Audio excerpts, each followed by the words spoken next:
في نفس الوقت عاوزين يشوفوا الوزاره الجديده، ما هو لازم يكون في وزاره.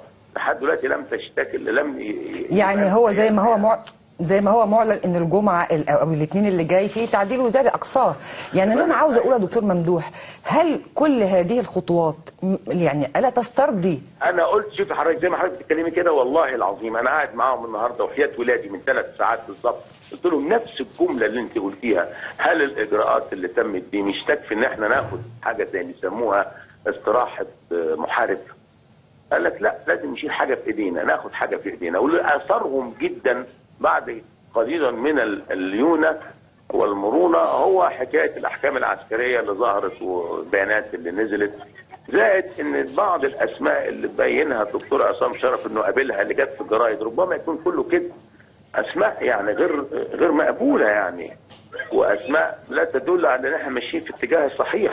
ولحد دلوقتي مش عارفين ايه هي صلاحيات عصام شرف وصلاحيات المجلس العسكري. يعني مين هيختار وزير الخارجيه؟ رد عليه. المجلس العسكري ولا عصام شرف؟ طبقا للقانون المفروض عصام شرف. مش معقول الحلقه. استاذ دكتور ممدوح لك سؤال؟ لا ماليش سؤال. دكتور ممدوح حمزه، شكرا جزيلا لحضرتك، وعوده مره اخرى لضيوفنا في الاستوديو الاستاذ عصام سلطان. المشهد زي ما قلنا، بس قبل ما تقولي لي السؤال انا ما باخدش فرصه في الاجابه. انا مش هفتح بقي اذا حضرتك عايزه. انا مش هفتح بقي. لا لو في سؤال اهم منه لحد ما نضيف او مداخله محاضره اسف بعد اذنكم يا اساتذه في الكنترول. بعد اذنكم يا لان الحقيقه احنا دلوقتي كنا في محاضره مش في مداخله.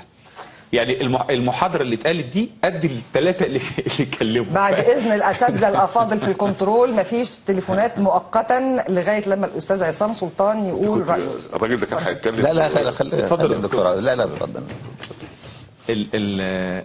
احنا لازم الاول نقول ان القضيه مش مشكله الشباب اللي واقف في ميدان التحرير.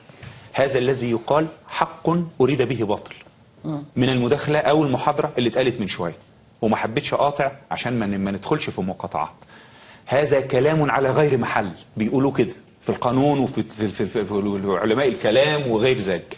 هذا الذي يتكلم به كل الشعب المصري عايزه. ما فيش حد، ما فيش واحد لا من المفكرين ولا من الكتاب ولا من الثوريين ولا من المصريين عايز المدنيين يحاكموا امام محكمه عسكريه. وكلنا عارفين ظروف المحاكمات العسكريه كانت ايه؟ الاغتصابات والاقتحامات والانفلات الامني والحاجات دي كلها. وبالتالي هذا ليس موضوعنا، وليس موضوعنا الشباب اللي واقفين في الميدان، فليظلوا واقفين، كلهم اولادنا وكلهم احبابنا، يظلوا واقفين. المشكله ان مثل قائل هذا الكلام وغيره ممن يقولون هذا الكلام استطاعوا خلال الاسبوع اللي فات ان هم يخرجوا بهذا المظهر الحضاري عن غير ما اريد منهم. اللي حصل ان احنا فوجئنا ان الساعه 6 مساء لما روحنا يوم الجمعه اللي فاتت بدات اليوفط تتغير، وبدا كلام المحاكمات العسكريه تنزل وتطلع يافطه اسمها الدستور اولا، وبدا الشعارات بتاعه ان احنا عايزين رموز النظام، نطهر البلد من رموز النظام، بدات تطلع مكانها عايزين مجلس رئاسي.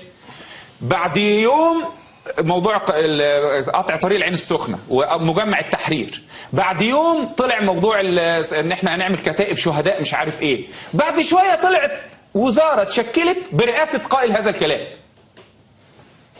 الذي كان يقول هذا الكلام. طلعت وزاره اتشكلت، وبرضه كله الشباب هو اللي بيقوله. يعني الشباب هو اللي عايز والشباب هو اللي بيقول، وانا وقفت مع الشباب والشباب كان بيتكلم والكلام ده كله. خلاص النهارده من قيمه ساعه في الحلقه اللي كانت تحت في الدور الاولاني في التلفزيون المصري كان الاستاذ جورج اسحاق مع قائل هذا الكلام بيشكلوا الوزاره، وده ينفع وده ما ينفعش وده يقول. اذا القضيه في النهايه من يستثمر جهد هؤلاء الشباب لتوظيفه من اجل ان يصل الى ما يريد ان يصل اليه. الشباب دول شباب ما حدش يتكلم عليهم، شباب طاهر وشباب نقي ما حدش يجيب سيرتهم، وطول عمرهم كانوا واقفين معانا وكنا واقفين معاهم في ميدان التحرير. اتضربنا مع بعض ووقفنا مع بعض وعشنا مع بعض وكلنا مع بعض ونمنا مع بعض وشربنا مع بعض وكل حاجه. فما حدش يتاجر بالشباب دول خالص. عملت لي كارت